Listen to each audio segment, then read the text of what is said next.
love you, Binji. Also, birthday greetings going out to you, Nakabonge Elizabeth, from your family, Andrew, Paul, Whitney, Sissy, Kathy, and Halima. To you, Jessica Namiyingo, thanks for being a good boss. Happy birthday to all of you. Wow. Welcome to the show. My name is Farida Mwasizamtia.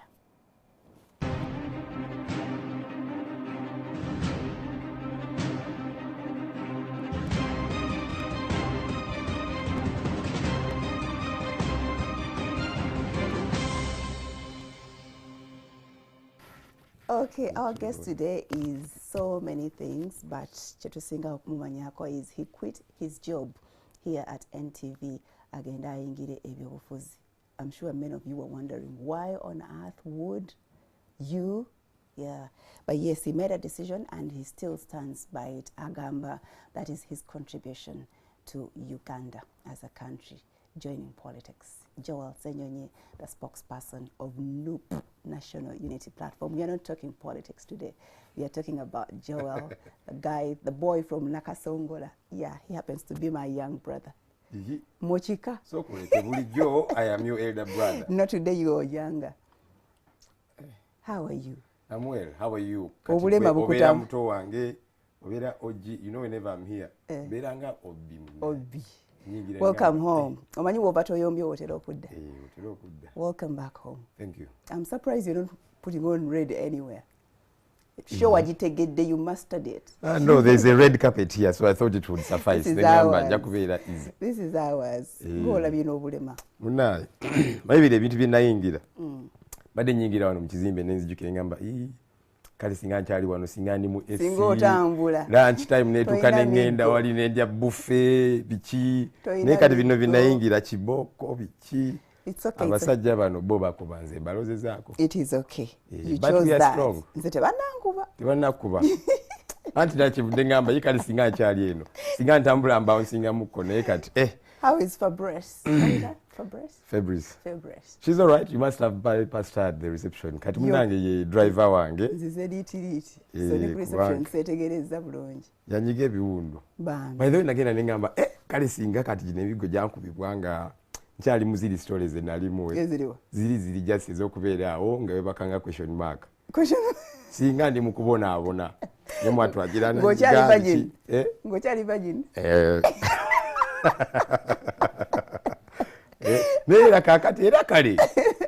How are you? Well, where they are, we are pressing on mukazi watu. Nze ntera ne mugamba nayo manyi mkyala. Ngo wali nyamaje.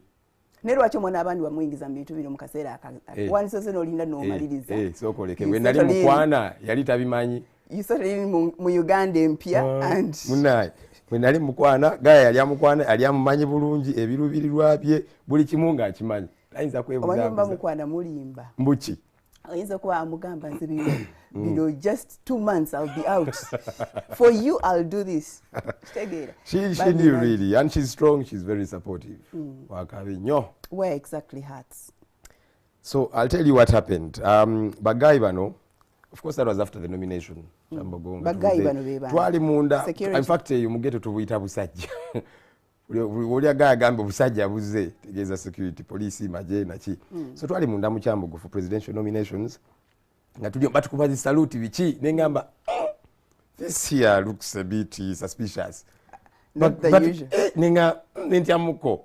Nengamba Bobby ne mugamba guy wano zenga sinamate. Bali tukubira salute. Nengamba anyway it could be because you're not a presidential candidate. Ati bulijjo batuyisa bubi. Kakati bolaba agira salute ne zifuka salute nengamba anyway, tugamba kale. Twali twakafuluma Kyambogo bwetuti. Bagalawo gate they didn't allow journalists to follow us. Ne bagigalawo. Ensasa genetandikirawo. Amenya mamotoka na chi it was talo all through. Then at some point of the journey, because it was back and forth, Bankanyugira, they isolated me kinda.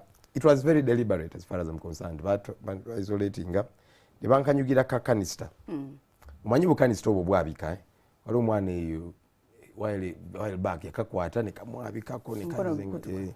So bwakutukako bambi. Sometime back. Bankanyugira ne kanjabikirako. Tetwawona ne kakoma wano.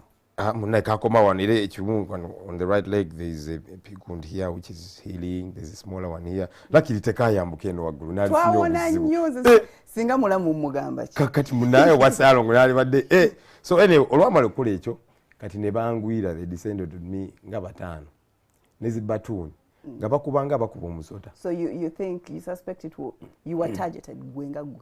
It was deliberate because I mean sina gwe nakanyugira jinja sina gwe nakola ki nembabuuza omanyi so there were four of them nga bambadde helmets ne shades ne mask no name tags you can't see them and it's deliberate ne waliwo omu yabegatako yali ayambadde katopi red top nga talina mask wewa no name tag ne kati yenga sobola omutunda mumunye ne mubuuza kai kyali wange munkubira kimakoze eki kati nakwatibwamu ensonyi oyogera nnyo anti nga njogera nnyo ne meanwhile they have isolated me kati nze ndi eno mukasinya akange then neri bigenda maaso nija biri eri and so on ne mubuuza before somewhere on the way ne mubuuza banne munkubira ki naswala mukubanga mutunulire mumunye now withdrawing a bit ne bano ne bakuba one aimed for the head nendaka omukono nagukubira buno bugalu ne bakuba and there no particular places to beat nga bagala their intention bagala abatu disabling tusigale waka kubanga bule tufuluma kitabuka naye ffe tuli banywevu tujja fulumu oba ku migonga gyenzi najo obanga twewalula oba ki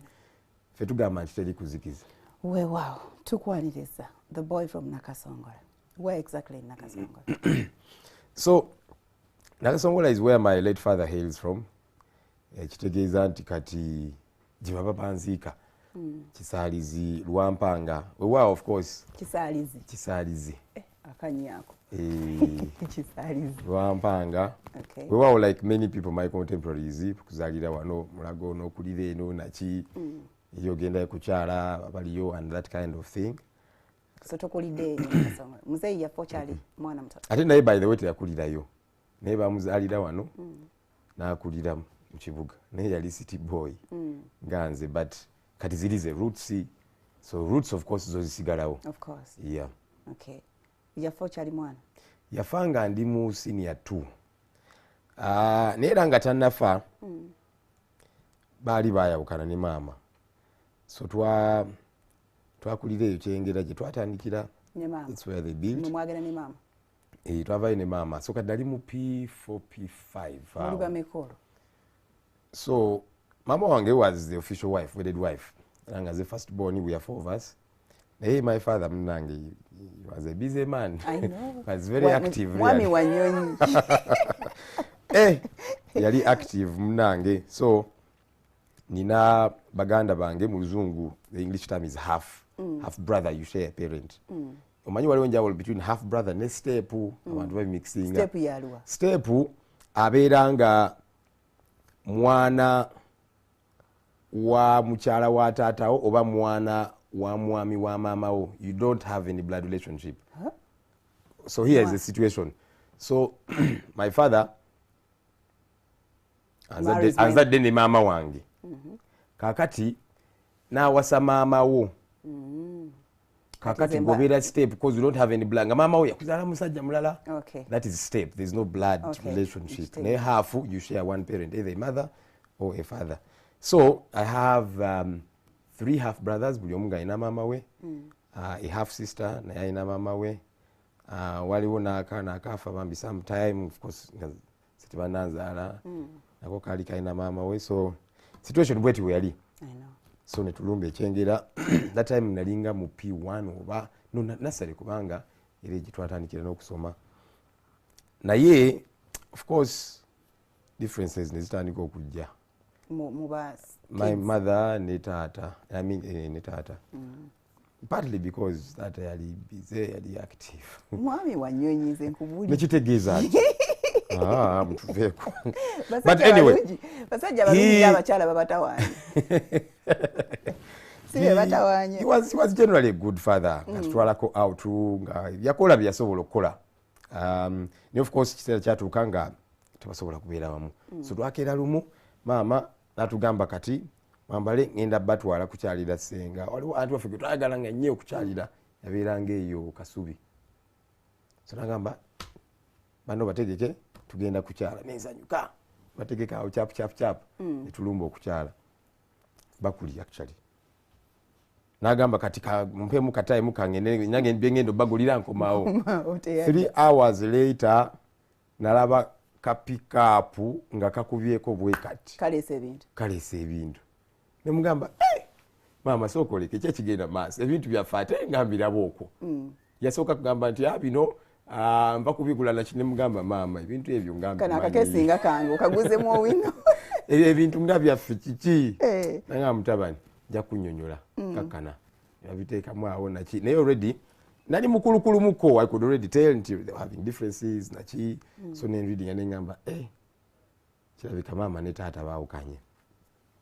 So long story short twatandikike tugenda awo bakuli mukubeera ebbakuli awo naye yajja n'abeegattako ewasenga senga waffe yali alina bambi ennyumba awo ntonotono bakuli natuwaka space bwe twatandikira okubeera kyali kiyungwa kikyali nga mulimu ne sink twalimu abantu 6 maama wange nze baganda bange cause we are 4 of us ne maidi gwe yali ajje mu kyalo nga tuli mu that one room for like 3 months.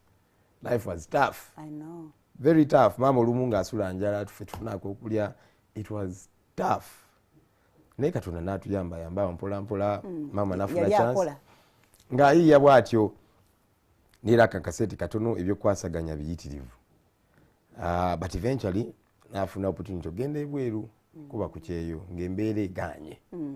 Olwo balekera senga ng'etabukidde ddala tulekedde senga awo naye nga nina okukula awo very quickly. Wanze first born kakati mama taliwo yagenda ni mu P7. In fact yagenda n'atera okutula ebibuuzo kyanyiga nnyo n'ate nga tewali kyakikolera. In fact saasobola namuwerekera kuba nakaaba nnyo nga mama sijja kusobola kulaba ng'olinnya nnyonyi. Musibulira awo n'agenda. Olwo osomera wa? Nali nsomera Trinity Primary School e Bukoto mu Kalazi Zone awo nga ndina head boy. Nga responsibilities zanyambadde dda. Wali otandise okwogera oluzungu luno? Aya luno na lutono ng'abaana gye batambulira ne Bible bana dictionary. Era n'essomero nali naakaligendamu kubanga twatambula awo nga tukyusakyusa amasomero naki so nali naakagendayo first term P7 twali twakatuuka nga waliwo assembly awo mama nemukuba akamba nemugamba olaba ngenda fuuka head boy one nansikamba nangamba gwe nkulese wano kusoma nemugamba kakkano okusoma nja kusoma nja kubeera ne head boy era nasomanga nga mbeera namba 2 oluusi nembeera ku namba 1 waliwo akaana akancyankalanya awo nga kangoba mu kifo kya namba 1 mbeera namba 2 awo biki so anyway bwe kityo ne tugenda tukulaakula twalina caretaker mama nazimba eventually funa kasente nga kuba ekyeyo nazimba ekisaasa eyo. Olwo agenze wa UK? No, US. She was there for 9 years. Wow. That's a long time. It's a long time nenga mwatenda kyekikolera. Twafunayo ku caretaker nga tukwasaganyiza wamu like co-parenting nga ndi mwana naye ate nga nina okulabirira bannange. Olwo daddy temumuwuliza? No, but kuba kati daddy eventually yafanga ndi mu senior 2. Nga tumuwulizaamu mpola mpola awo tugenda tumukyalira naye yalwala bambi naafa nga ndi mu senior 2. Tugenda ne tuziika yanuma nnyo bambi taata nali namunyiigira goge mazima. Naye omuzadde abamuzadde ani? Muzadde abamuzadde naye nasooka nenyiiga ngamba naye taata wange lwaki yayisa mama wange bw'ati ne tuva ewaka ne tubonaabona nga ndi munyiivu kubanga at that time byonna mbitegeera ndi mukulu ate nga ninga kati assistant parent kati ebicyankalanya mama nange bincyankalanya so namunyigira nnyo naye mu kufa eventually nga nina okusonyiwa taata yagezaako yakola byasobola okukola ne musonyiwa ng'omuntu. Tugenda kuwummulamu katono tukomewo. Joel Ssenyonyi is who we have today. Twagala okutegeera what makes him who he is. Tovaawo tukomewo.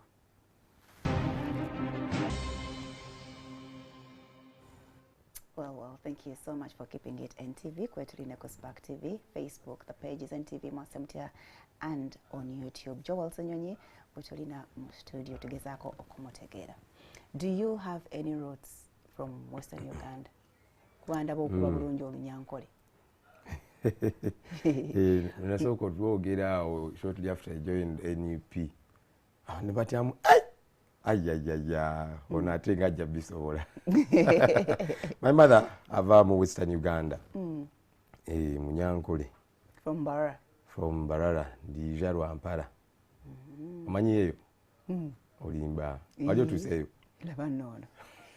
ati nange ndi Munyankole ndi Munyarwanda ndi Muganda ndi Mugisi byonna babikugamba mbala ba social media bagamba nayo no Farida anti ndi Uganda exactly but ndi Ugandan so obala P7 as head boy wamera ko paka ko end or at some point you had to leave the position or concentrating ko bitaba no namalirayo eventually of course all the way ngabwengezako ku balancinga like me ugwe fo wajifunawo tewe wailiza fade jo wafuna meka safuna fo but I got poza niko wachaza wano Spice Dana nagambuki obiera bide jo Spice kamuveko chali wafe no nafuna 10 I had hoped I would perform way better na ye that time ga but 10 is not bad language nafuna tugumirawo mbu anze nali manyiti I would get a lot better and it was going to be possible nenga there was a lot going on uliawo ngezako kusoma mama yakavao the head is full of many things kugamba uliawo ngomwana omuto balancing kino na kiri and so on so focus was lessened au waliwo unofana nyimubujewa tetumanyi so on the left I was swearing in as head boy Trinity Primary School on the right I nali njogeranga head boy ku St Lawrence nayo wagena no wamba nayo nagenda munaye nefuka head boy oli mwesi kyao nali mu senior 6 on the right on the left that is P7 Trinity Primary School Bukoto empale yote yali ntono no empale yote yali ntono anzi nakubanga ekikalu nzebako nzinga ninga kozesa omulawo anti head boy no kubera smart misango mwana ange ekikalu tekiteredde nga muyimiriza ngamba taking properly okay so you went to St Lawrence all through your secondary yes nagenda ku St Lawrence from senior 1 NAR yatandika Kabaka's Lake kati yafuka university chifecho chafuka university naye kati that very campus nebagitwala another place nefuka Crown City so kati jinalaga olosomerera kubachi binjo mayibo bokula so kakwagala kubera doctor then no man no choose whatever nyonyi gamba akanyagala kwa pilot you know then obivako maybe engineer you know maybe this so go kugamba I think about many things irango mwana nemala senior 4 nali prefect in charge of the principal's office walinga we kifecho nga kifo kinene nga mwe ya kumere ya principal kanze ntambula naye zichaliwe mwaye Mukivi the late professor Mukivi bambi yafuka nnyo mukwano gwange yanjagala nnyo he believed in me nga kitalo nnyo kitalo munda yatufaako musajja oyo yanjagala yanzikiririzamu ng'oluusi ndo tetukanya on a number of things era wali tokanya wali defiant even back then nga just I have a different school of thought naye ng'oluusi tubeera mu office ye nga tunyumyamu kaawo nemwaka nimugamba ekyo nedda nzisikkiriziganya nakyo gamba kavubuka kano naye nga tuli bamukwa naye nga bwe tufuluma tubeereyo ne tugira principal na student ne mu office ye nga tube ng'ab'omukwano nga tuwaayamu kaawo ne tuwakana era kyekyasinga kugakiyasinga okunjagalako nga tulizoninga naye with respect you know ngambulira kino what do you think about this idea nemugamba ekyo nedda kifu ngamba nedda principal ekyo nze ndaba nedda netuwakana secretary nakongono okuyingira go back still having a serious discussion namugoba so yakusikiriza n'okuwesimba kwa head boy well leadership already yalimu nga bwegambi primary nali head boy so already kyalimu and that kind of situation then nenzirayo for A level awo nafukira head boy nali mukambwe muko naddala mu senior 4 kuba nali prefect in charge of the principal's office and also disciplinary committee chairman nga ndi mukambwe muko kati mwe batulaba abatayina mpisa kaligo wali disciplinary committee banya atayina mpisa osinga mpisa gwe fadde defiance no you see Martin Luther King yagamba it is not only a right but a moral duty to disobey unjust laws kati wala police nga batukuba nakinaki owefujjo yani esikasuka mayinja sivuma abantu nga walio pyali ejavuma abantu anyway nebwe nagenda mu senior 6 senior 5 senior 6 anefuka head boy kati onenkeendeza mukone kubukambwe awo mami yali yakomawo okay kwanga yagenda P7 she was there for 9 years yagenda ndi mukumaliza campus for my first degree nga kati awo nali kati mu senior 6 caretaker waffe gwe nali ncooperatinga naye naafa. Naafa nengenda okuziika komawo okukola bibuuzo kwegamba nakyo kyandisorganize kati now I became a full parent. Kuba kati wali nga tulinga abasharinga nga bwe tubeera mu holiday muyambayambako yali asingako katono but was a relative. So nga tu parentinga wamu bato bange kati bwe yangendako nenda gugu gwe nali neetisaawo ndi mwana bo bali mu class ya bato. Sister wange at the time yali mu senior 3 nga ndi mu senior 6 anzirako. Then naddako 2 years below then kalas boni kafe kali mu primary awo nga bambi kato kati amugu nengwetika nenfuukira ddala full time parent. Yenga mami support ajiwereza. Yeah, of course ngabiwereza naki olonga n'ennyumba mwafuna right? Yali azimbye ensamu y'enkisaasa eyo. Naye kati nga ndi in charge ng'obibalansinga ngabi my siblings kati anga bafufuse ba teenagers. Olina okumonitoringa nga tabu njereere ngaawo tulwanagana biki waliwo olumu sister wange yakomawo ne ka boyfriend kiraawo zaali sawa nga 2 namulinda nekube simu takwata biki noga kankutte emulindira ku gate kankutte mama wo yanamanya yajja ne ka boy kamukutte mu ngalaawo biki ne mugamba yingira mu nju oyo boy ne mugamba mama aputula wansawo ku gate.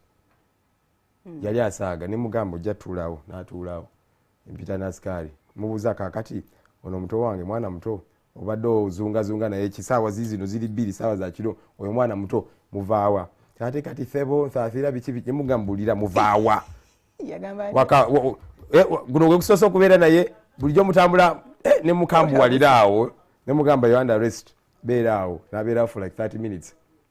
Isa wange yali awo yekalakala muleke biki ne mugamba gweyingira mu jusagala kulabaawo nayingira kalira eventually kaboy ne releasing ne mugamba gwe kasike nadamu okulaba ne muto wange oweddi kitebaddamu ate at that time nali ntadi sokola ku UBSAO sina 6 baaka kati awo oshikakasa tebaddamu wa just wabalaba asamulaba naye yatyamuko kagenda kakankanya kavubuka ako bambi kasubire lumundi kasinkana awo sister nakunyigira yanyigamuko naye nga ngezaako kugamba nawe tomanyi nnyo kyakola naye you're trying to protect. Basista bange nabo protectinganga nnyo nga bw'okiwulira kubanga kimanyi kakati nze maama nze taata basista bange nina ba protecting mu buli ngeri yonna. So netutambuza bwetutyo mpolampola ne mala senior 6 olonoonya course gy'onaakola wali ogifunyeko idea? Yeah, pretty much. Tulina bannaffe be twasomanga nabo many of them kuba kati mu senior 6 nakola PEM art. Walimu olupemu nga tolulabika nalimu olu physics n'olumathi yatenga nalukola. So nengenda nekola a course called business statistics. Nali njagala course that will balance a bit of economics and a bit of figures. So business statistics was the perfect course. In economics and in statistics netulumba campus. But even before then kati mu senior 6 vax inatandika campus. Ningamba chagala kula ku TV. Just like that. So we twali kusomero ku St. Lawrence twabanga nezi assemblies. Assemblies kusoma mawulire na chine ebira so many times ngasoma mawulire. Atwangamba go gasoma bulungi. So nekinyingiramu. So we twali tuva ku camp kusomero. Ngenda muvaka ningamba bachali bangi ze muvaka ngenda kola ku TV. Ngamba gwe senyonyi. TV chiwone. Olota nje ebintu yo magamu ndeko. Twatandika wetu vacation. Tandika kuandika applications. Nengenda WBSC, nengenda UBC, nengenda I think there was STV, Sanyu. Yona nengenda yo. Nanga nekavubuka gwe uyita ki. Otundulo oti olongene kale yetulabe wane. Katono na yenga determined. Waliwo omu yali anchankala nyawo ne mugamba by the way. Ani yali akuchankala nyawo. One of those media houses sijukira. Ngamba yanzala wa nnyo. Mugamba I'm giving you an opportunity to hire me. You look for me ngatonda. Which turned out to be true. Kuba eventually when natandika ku UBC they reached out. Mbagamba kati nabuka. Yali WBS. One of those sijukira which one. So ndandiko kula ku UBC. So applying. UBC aniya kulaba mu. So what happened? Kati ngacha nonya abantu osinga biki soko yo kusoma biki. Kati then UBC ne advertising. We're looking for talent.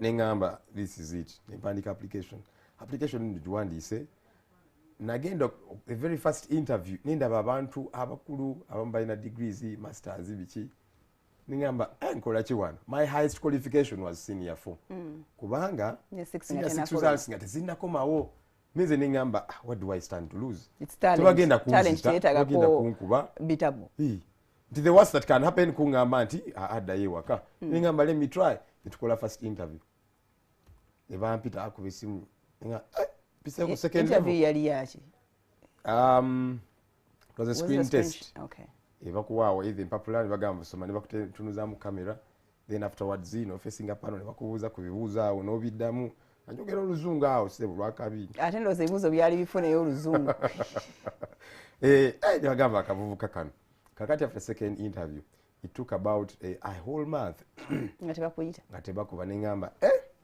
bano kirabika bafuna abantu bebaali baagala naye nga nsigala ntunula ku tv nga sirabako bantu bapya kyekiriwo after 1 month ne bankubira ngamba kumbe young man come nengendayo we did like 4 interviews eri kumpi ne State House yes State House All Saints kati nengendayo we did the last interview twali abantu I think for the last interview muku applying of course bali bayitirivu ngabo omanyi buli application ebeera abatalina mirimu bangi 10 but eventually they kept saving they were reducing it to 11 people abasembayo netuyimirira awo for the last interview gakupano kuliko Bale Francis Bambi the late Andrew Patrick Luwandaga Toya Kilama Jane Kasumba abo bonna benabala ku TV nga bagala nnyo kati mwami Patrick Luwandaga the late antunulira because I was the last on this side la akavuka katono nangamba young man what are you doing here mugamba sir I came for the interview nti who called you said yes sir I've been passing all the interviews so I've come for the last one nangamba kweli nambuza how old are you mugamba I am 19 nangamba nebetunulira bonna ku pano bagamba what is this child doing here bagamba I've been coming for interviews I've been doing them and I've been passing so I've been called again and again bagamba kale we shall get back to you ne batugoba fenna ningamba kati kifudde kai singa nimbye emyaka nengo already bakalabya akavuka kato ne baddamu ne batuyita another interview bagamba tubaddemu ne balabanga kaboyi kano kali serious so eventually ne ba recruiting abantu babiri throughout that entire process bali bagala omusajja n'omukyala nyenga bala bakalenzi bafunye kaboyi n'omuwala n'omukyala omukyala oyo ye Nancy Kalembe ono kati gwenda presidential candidate ate naye ndowooza yali muwalawala yali ansingako maybe like 5 years or thereabout yali I think yali either nga yakamaliza campus wanga thereabout so kati nga ndi 19 she was like 24 we watyawo nga neera muwala muto at least ye nga amaliza okusoma naye kati nze nga ndi awo sinatandika na campus anyway netutandika Bale Francis Bambi yanjagala nnyo nankwata ku mukono he taught me many things byenali manyi mu media nandaga kino nan training baku hiring as what as a news anchor and talk show host mu 190 wange nasooka kusoma mawulire awo then Gawaya Tegule kalina kuzino he's a lawyer yali chief news editor nambuuza nangamba can't you host talk shows mugamba let me give it a try that time nga yazikyaza host talk shows nampamu emu enji kuba politics politics ng'omumanyi wali following nze na following politics right from primary school nga primary ngenda mu office ya secretary yewaberanga mawulire nemusaba mawulire nentulaawo nengasoma bwe twalinga ewaka abaana balaba zikatuni bikinze njagala kulaba mawulire akulaba Bale Francis Ngaso so I used to follow politics and I loved it generally so bwentyo ntandika nensoma mawulire that was 2006 ne talk shows and I kept going netuva eri gye twali UBC netudde eno wansi but eventually UBC became a difficult place for me why nga erimu olugovernment lungi yaliyo nedda yali ya government anti kyentegeeza kati nze olaba bana mfana mbujiwa buno awo nali soma mawulire fetuli bambega no nga nina nebitama bambi amakoti nga gasinga tagali I'm sure is coat yaliyo gali gange niyo manye nako ezo nga owulira oli smart ngo yambadde kikoti ekinene nga owulira nti kyechaliko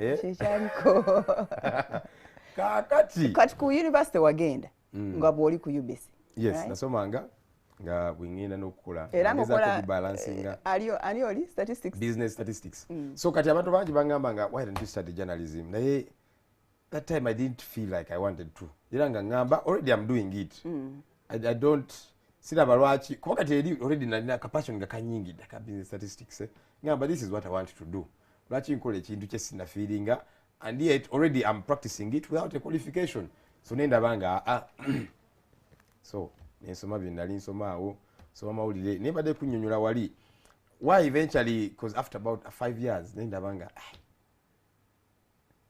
ngabinemere nga tubeera mutalo ne baboosi bangamba naye kakati baboosi mulaba eri WBS wakati that was like a major competitor amawulire agaabwe balaga amawulire agali serious what's happening for our first story it is the president kyoga bya president biba serious of course not in comparison to hard news kati the first story president was at Kwanjula somewhere second story first lady was at Kuhinjira bichi and there were long stories they were for like 9 minutes PPU presidential president narrating then after that nemugenda ku vice president he was at obe giveaway obe church function then after that prime minister and I was like you guys mbere wakaga na mawulire mugalaba in comparison to the others who are showing serious news you know politics here what bichi current affairs for the first 30 minutes we are showing long narrations about the first family here bichi and I was like this is not news you know because you ka program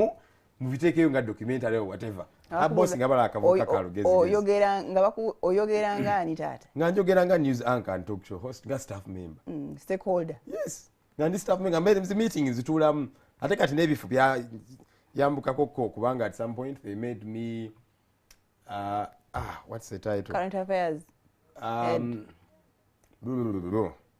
njakajjukira akafaako kebampa to monitor content like content controller that was in the title naye nga ndaba what's going on TV and so on nenkritiking nga nengamba wano kati tukyuse kino wano this shouldn't happen and so on toza bagamba kano lugezigezi lwako nekifo kijja kakolera and it kept working so nga program nengamba and this shouldn't happen certain tina kubeera bweti and all of that I forget the exact titling so nga nguzeemuko mu butono bwange so nga mbeera meeting and I would speak with authority bagamba ino kati zino stories zino muzikolere ka program ka documentary amawulire gabeera amawulire that's how we shall compete favorably but abagamba kati ate what will the minister think bichi and so on nebagamba but you see if you want to be a real business abantu baleta wano adverts kubanga people are not watching the news as they should so there was back and forth and so on until the time came I felt kusoboka nenchita nebampita kumawo bichi bagamba nga kosi yo jimaze obatanaba yeah by then I had okay I had nayenga and even so made the business statistics I didn't feel kati media nge nyingi de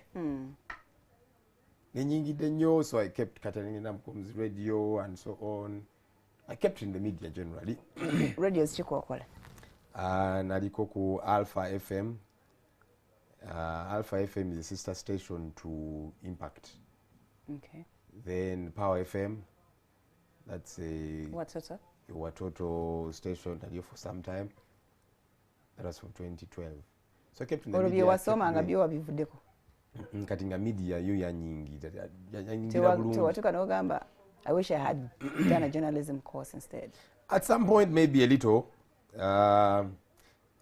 but then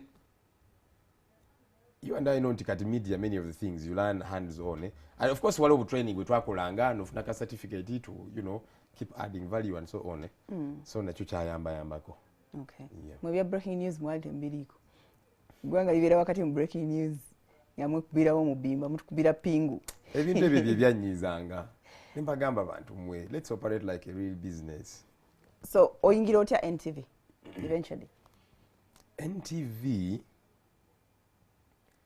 bali bagenda tandikawo the moon I actually first tried to apply a number of times. Ng'okyali ku UBC. Nga nga that time nga nkyaliyo ne bwe navaayo nga neetolooza nga banzaala wa ssebo abaaliwo at the time. Ne ngamba ize mujja kunoonyamu. Kaki nagamba bali eventually abannoonya. Actually it was WBS. They did. WBS NTV. No, that the other time when I'm applying and again I'm bagamba I'm giving you an opportunity mujja kunonya. Bwe bajja okunonya ne bagamba ndi bajja ne bagamba bagamba wano sijja sobolaawo. Nabateekako terms and conditions eziremesa. Ogamba nga mbegobako. Nti bwemba mwagala nzije studio ino kuba ku 4th floor. Ejje wansi. Nabateekako obukwakuliza nga saagala gendayo nga already mpulira bwali bukodyo. Jemwali. So anyway, NTV, how it got to happen, of course after I had applied several times,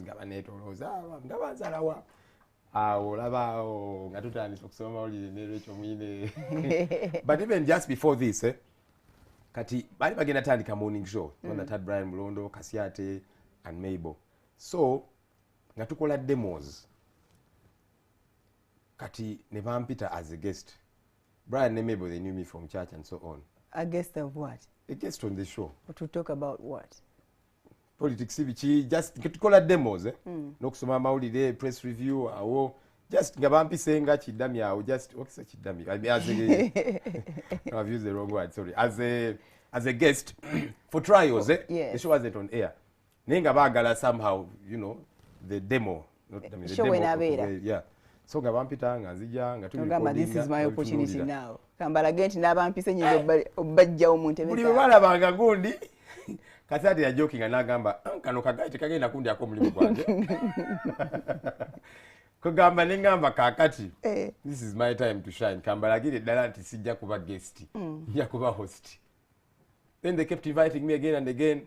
So after inviting me through Kati, I was straight and say, Maurice Mugisha, who was news manager at the time, nangamba naye kakati, let's first discuss.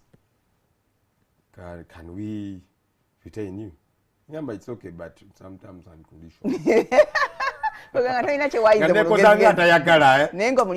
see if I can make some time.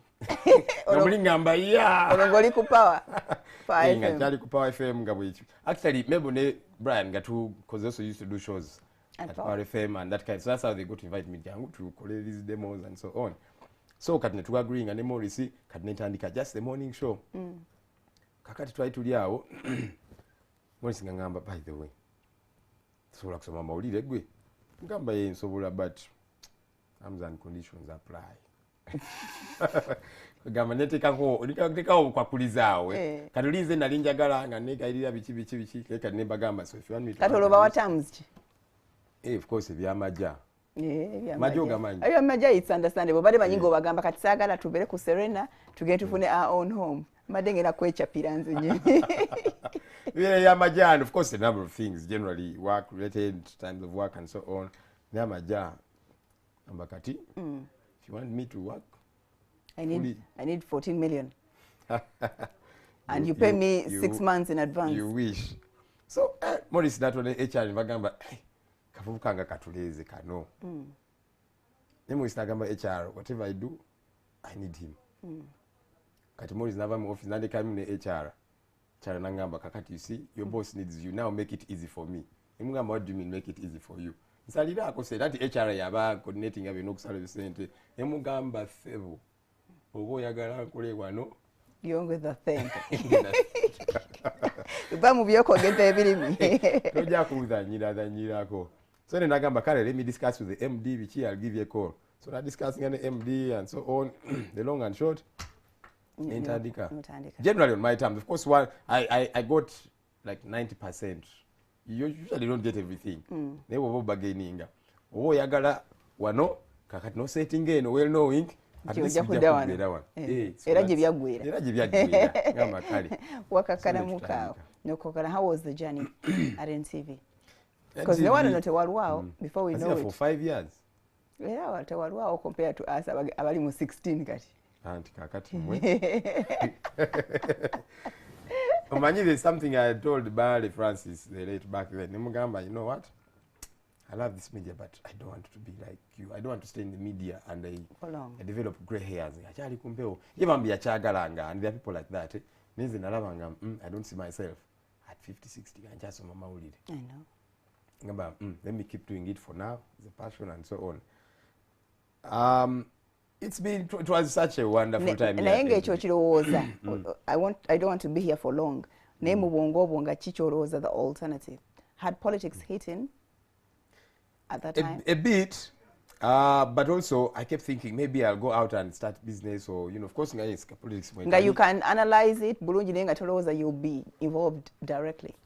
Yeah, at some point I even thought maybe ngafunye kumajaga where I can even become a media owner, that kind of thing. But that time will come. Kasiri kumpeo directly nga miaka and all of that. Kale Joel, let's take another breather. Tukomewate otubulire, how do you transition from here to where you are now? Tava tukomawo. Joel Ssenyonyi Gwetolina.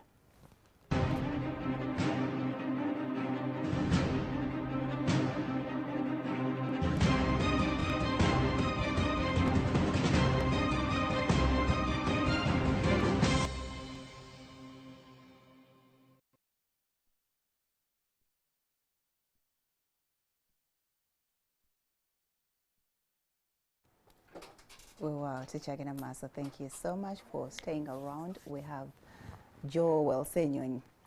So what is your most memorable moment on Queen TV? Excuse me. My most memorable moment. I think that would be presidential debate. Kubanga NTV was a co-partner, and so I was MC at that presidential debate. It was surreal kugamba nali musanyufu okulaba nti kakati bano bagaye naye nsobola bafunzaamu kaawo dakiika zange ze nabakwatamu nayita candidate Museveni nga tavaayo, amuyita emirundi esatu kuyingira nga bala bonna amaze okubayita bayingidde, candidate Museveni ng'avaayo nga tavaayo. Nengamba kale the current president ng'avaayo, nengamba yi sokoleke owedde abadde anzala wa justice but he's a candidate. Yali tannaba kuba ready. I guess I don't know. Yalina kyamaliriza. So that kuba era it was NTV in charge and all of that. It was one of those moments nyingi nnyo, very many memorable. I remember ones. You won an award. A number of them. Yeah, Ballet Francis. Was it the very first one? Actually, among all the awards I won, and there were a number of them, media awards and so on. By the way, nze I would never put my focus so much on the awards. Ngate zindia nnyo. In fact, waliwo nezimu zeesaapiikinga. Sinti nazizalawo naye nga attention teri nnyo ku award. Manyi bw'obeera nnyo ku award, oyinza n'okuluzinga focus. Noddawo n'otunuulira kabiniko nga kajjudde n'olowooza oli wa kitalo nnyo. So nze nga award nzifuna ne nzitereka ne nsigala nga nnumba. There's a quote mu Luzungu gye njagala ennyo. If you are still celebrating your achievements of yesterday, then you're not doing much today. In achievements zibeerewo celebrating, but move on. There is today, there is tomorrow. Yeah, so award wazaliwo naye Ballet Francis yo yankwatako nnyo kubanga he was pretty much my mentor in the media. So kati bwe nagifuna eyo ngamba this is the man I grew up wanting to be like. So the very first day when nasoma amawulire nali ku stage na yangamba Mutabani, you're going to read news with me. The very first day nengamba kati I've arrived. Musoma mwembi on the same set? We're on the same set. Kakati kiwedde. So what was that 20? Or 19? You're introducing at. Do you remember the exact words he used? Manyi yayogeranga Oluzungu. Good evening and welcome to UBC tonight. Awo n'oyingiramu otya? And I'm with my maestro, Yampita Maestro. Nengamba ngambimbisiza maestro kitegeeza mtu wakabi kafulunda ki. That was him. He was a father nga akuvimbisa. Oyingirewo with a lot of nengamba bas kati kiwedde bansindise njase zwi. Nga wokyamuse. Netulumba. N'okuba nawo Oluzungu. Endoge ayya. Anjogera Oluzungu. So kati wakati awo. In your 5 years. Kiki ekikupasula noga kati nyingidde politics officially? wasn't the risk. Did it ever hit to Yumbu? Ntwala risk eyamani. Living what I've already settled in. People have accepted me. Winning here and here. Ngenda mu kintu ekipya ennyo first of all. Ate ekiri awo tetumanyi bulungi nnyo direction yakyo. Oba ffe twali tulowooza tekiri direction teri very clear naye mwe nga mugiraba. Ekintu ekyo amanyi Honorable Kyagulanyi, shortly after I got into Parliament, somehow there's a way we connected through a mutual friend. Tukaba mukwano, I mean previously namulabanga awo muyimbi and so on. Ngayimba ebintu ebitegerekeka. Ayimba just bangala naye ngayimba ebintu ekugamba issues eziruma abantu and so on, and I said, so you loved his music? Ono guy ono, yes, and I'm not a big time music fan naye I'd listen to his songs nga zirimu message. Ngamba ono guy ono yalibamu mulamwa nayingira Parliament. So somehow he actually yanoonya through a mutual friend. He's the one who contacted you? Yeah. You know, how can I connect with this guy? Awo nga yakayingira Parliament obanga olwatandise ekya People Power kitandise kwataye. Nga yakayingira awo. People Power, I'm literally a founding member of People Power, one of them. Anyway, we'll get there. Naye awo nga People Power tenabaawo. Awo nga yakayingira Parliament and so on. So he was looking bambi to connect with people. Balaba nti they're young like him, have a like mind. You know, so he kept saying, this guy, I see him on TV. Things he says and so on, he seems to be a serious guy. I want to connect with him. So he tried through somebody, it didn't work, then he tried through this. It didn't work, what do you mean? Wamugamba asagala? No, they initially... They were scared to contact you? No. Nanga I first thought, di busy, a politician bano, diringa na bonyo, maybe yo. Ate engeri jendi, I'm not supposed to be openly associating with certain people. Yeah, a bit of that, but it was also a very busy time, so wait with you. But eventually, reached out through another guy. Ngamba Kali, let's meet. I'd like to think, Magamba, I'm going to meet you for 30 minutes.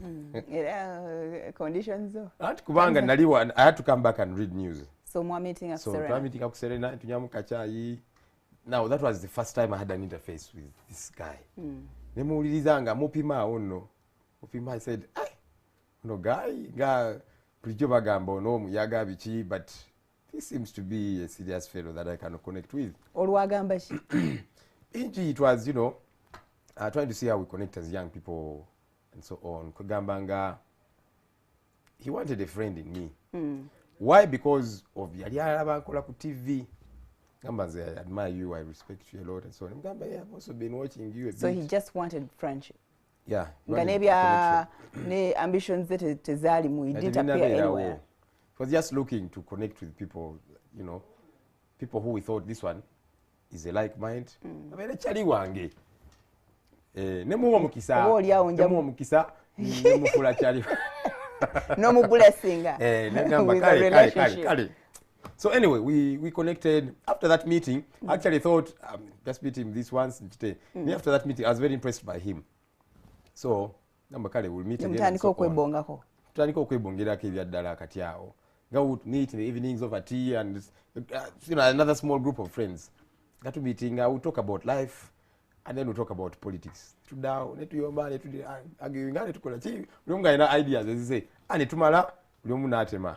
Either nekoma wano, kusoma maulide, nena agenda, whether parliament or studio, uliomuna daye uwe. Regularly would meet, katinga tufuse bachali, Wala nga abantu ba meeting either to watch soccer or kunywamu femunda inga to meeting akunywa chai sibili. So jo walionyode ku mwenge. No, I tried nga ndi mu senior filiawo. Ngamba abachali bakusomerwa ngamba wende ko holidays banywa mwenge nachi. So kandi nange we nagenda holiday. Ngamba uncle wange omu yagula. Ngamba ako. Ngamba nendoza nenga ngabikamwe ebintu ngabikawo okufa bikawa nengamba maybe it's because of the first time so one sip ninga nebinema so after 2 weeks nengamba kanzire mungezeko I tried another sip ngabikawa obinaba embita so that's what my journey with Bobby was like. Kati we became friends kati yao that was the OTT protest. That was much later. Kati wali tuliao tukamba what can we do kati now we are beginning to discuss serious things tukamba now this OTT has come tunakoma kubyogerako nga tubyogerako nze nga ndi eno mbyogerako on TV Kyagulanyi abyogerako mu parliament and others small group of friends ne tugamba you know what let's do something about this. OTT nga OTT bagutaddewo omusolo nga tulaba omukyamu gunyigiriza muntu wa wansi. Omuntu wa wansi yakwata mobile money mutwalo gumu n'asindikira jjajjawe mu kyalo bamujjanjabe and all of that. Social media bavubuka bato bamukozesa. Tugamba no, we are going to challenge this. We try to engage parliament many times bichi naye nga ate batuliko until we eventually said you know what let's do straight a protest, a peaceful protest. That time nekangamu ningamba Joel, did you just say that together with your friends? Ningamba I'm on TV. Peaceful protest. I mean, news anchor and talk show host. How is this going to work? Nenzira ikanage for me to dizako ningamba. Ningamba Karen, to say it ingane to planning buli kimu. I determined in my mind that this is not politics, this is economics. Economics kubanga otiti byanfuna munyigiriza abantu nange munyigiriza nga munansi. Nti ngenda kwetaba mweyo nga munna Uganda. And I was insistent on that. Did your bosses here know about it? Yeah, I told them either that day. I said I'm going to be off. MD or news manager? News manager. Nangamba, are you sure you're making the right decisions? Mgamba, yes, I'm doing this as a citizen. I'm not going as an NTV news anchor. I'm doing this as a citizen. So how do we separate the two of you? I'm a citizen first before I'm anything else. No, Wagamba Mwesoti. You took a day off.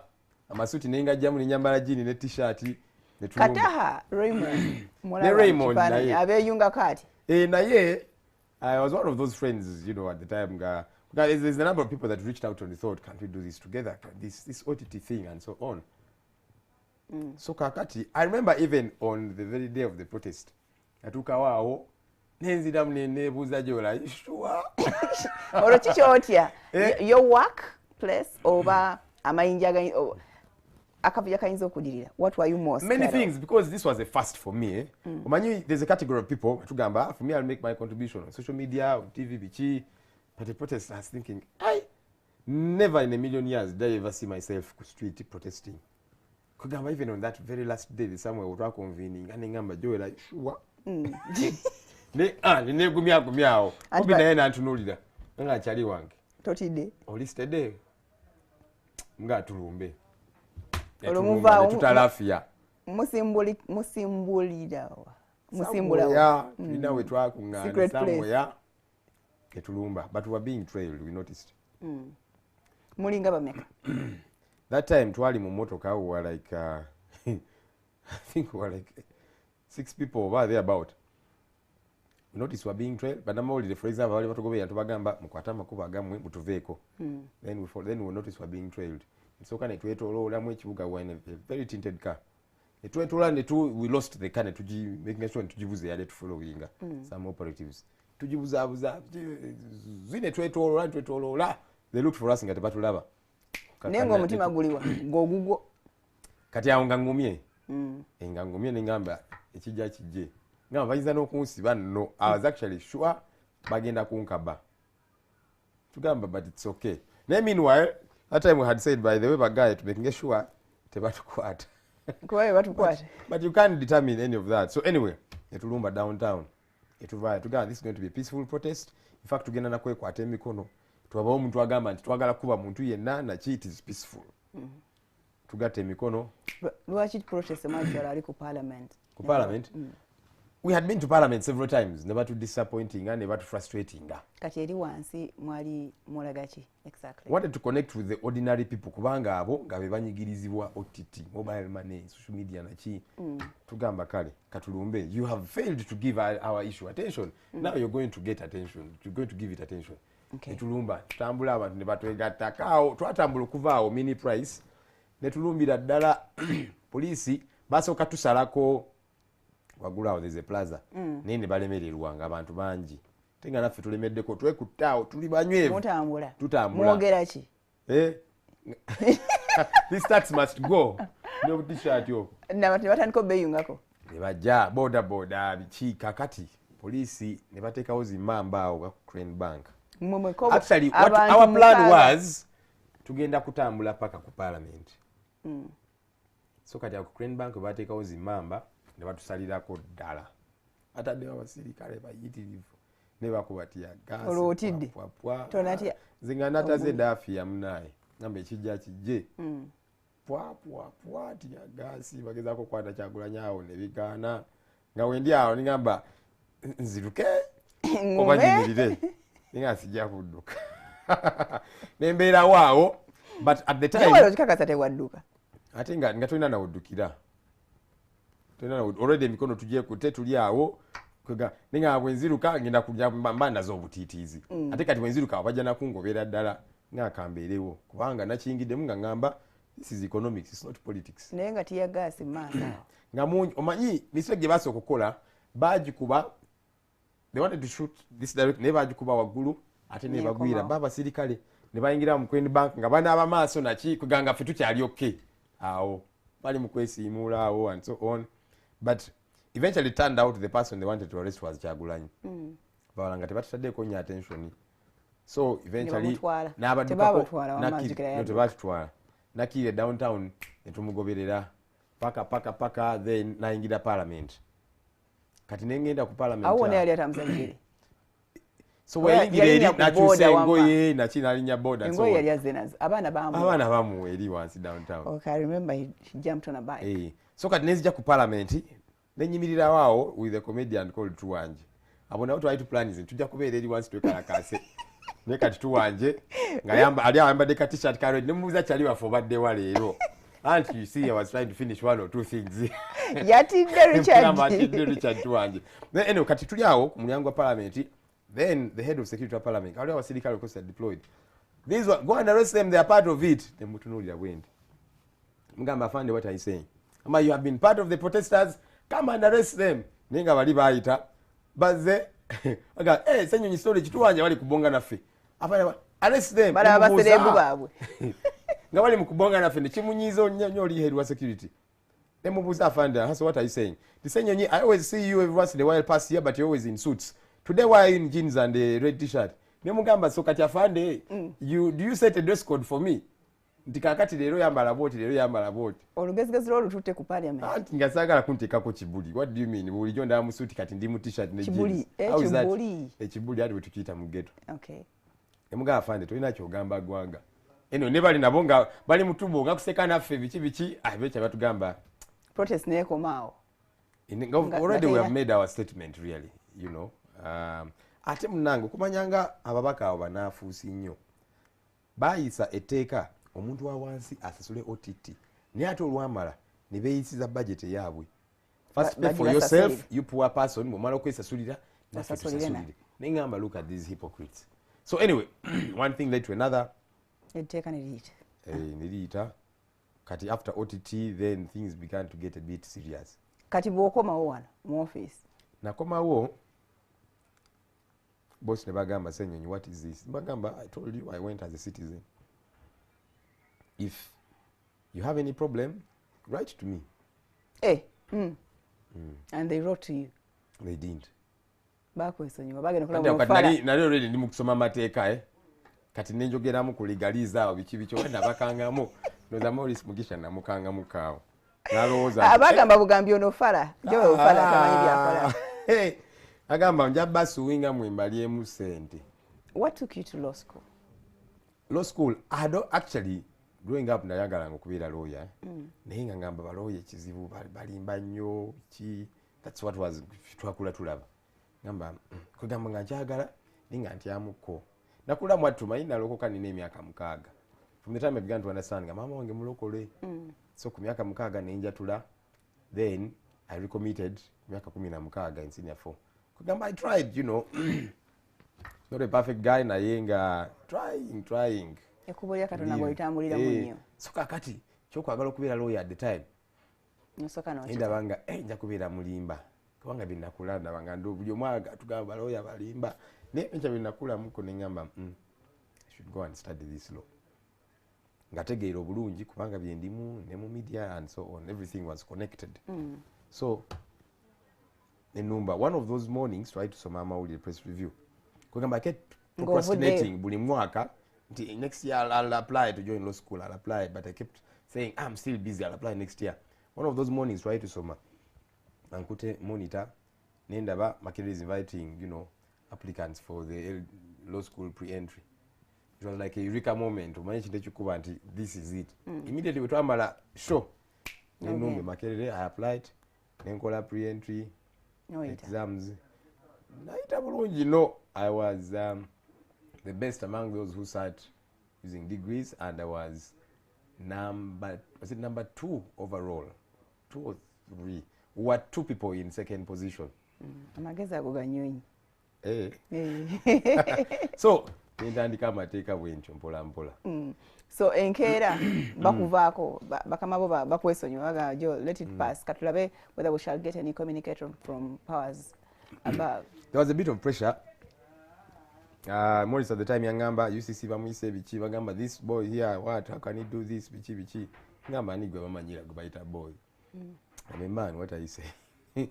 So anyway, there was a bit of pressure naye balabanga it was going to be difficult. I did it as a citizen. So I did not say I've joined active politics in a way at the time. You didn't have to say. You didn't have to say. Some things you don't have to say. Yeah, but you see, Nabagamba, if you think I've broken any law anywhere, fire me or something, I'm waiting for that later. Never mind, the moment I get that later, straight to court. Of course. So after that protest, chakwongera amaanyi notandika okulaba direction. Yeah, at that time we kept connecting a lot more, Neba Chagulanyi and the others, and we quietly started People Power. We got a time to get out of town to Busawala. Busawala is not out of town. Busawala is here. And what is the place which is not so known? We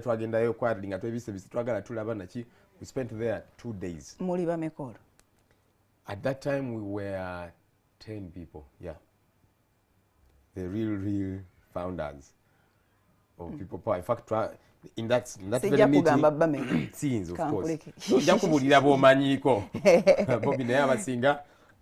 You know, so we agreed on what to call it, People Power, and the slogan, People Power, Our Power, the objectives, how we shall run, and so on. So many of us got to leave behind the scenes, and so on. Did you also look at taking power? Now we're getting serious. We're saying now this has become a real movement, a revolutionary movement. People are connecting with us and so on. Let's give it a name. Let's identify this thing. So that was way before Arua. Okay. Kubanga, so there were a number of by-elections that happened. Erukunjiri, Jinja East. Before we had crafted People Power. It was after we crafted People Power. Then the Bujiri by-election. At that time, Tuatula, Tulane Honorable Basalio, Nabalala, Bajang, Wagam supporting it. The two are weighing a muko to kill as a team. If you gamba, as man with Joko Wagida. Katan to gamba now, this is going to be the real starting of People Power. Mokotandika akaklika mwakateni. Mwali muko the known opposition figure, any known opposition figure? No. It was just new boys on the block. Yeah. The ones you would know are myself, Chagulanyi. Abalanga tebali nyo out there in the media and so on. Yeah, it was just, you know, ordinary people, some lawyers, some what, who loved their country really, who, you know. So, tutandika kati fe nga tusindikayo Chagulanyi fe nga tuplaninga blah blah blah and so on, but we're like, now you go and execute kubanga because even I don't remember I don't remember ever mentioning I'm close to Chagulanyi. Quietly, after the OTT protest, nembanga muvuddeko kumbe no chilinga submarine wansi chitokota. You know, so netu planning the Bujiri by-election, we laid strategies. We would meet, I think at the time it was thrice every week, evenings to plan, strategize and so on. Bujiri how to do it, bichi to branding amamoto ka People Power, Our Power, blah blah blah. Na lumba tumgamba kati you're going to camp in Bujiri for 2 weeks.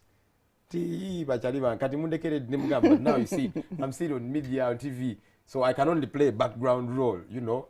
So, but would help do whatever needs to be done behind the scenes. Katina showing her face. Then Arua came. I remember Arua, we discussed Tugamba, kulona na again I think that was the day I was introduced as spokesperson. Kakati Arua first debated should he go, should he not, should he go, should he not. Famune told me to you know what, let's go to Arua and stamp people power. Those are the words personally I used in the meeting. And stamp it. And stamp people power. Nalumba Arua bana iwe nalawo musajja nga bibamukoze mu Arua. I felt terrible with myself. Nze nganze kuwana ali omukwaba balemerako yali atiddemu. Yeah, and several other things kweli how it turn out and so on. I wish you and blah blah blah. The state is becoming a lot more volatile. Names the words I used and others were others supporting the idea. Then Agamba, let's go to Arua and stamp people power. Those are the words I used. Now again I can audio chayo nge bamukubye nachi. Amawulire go agasoma.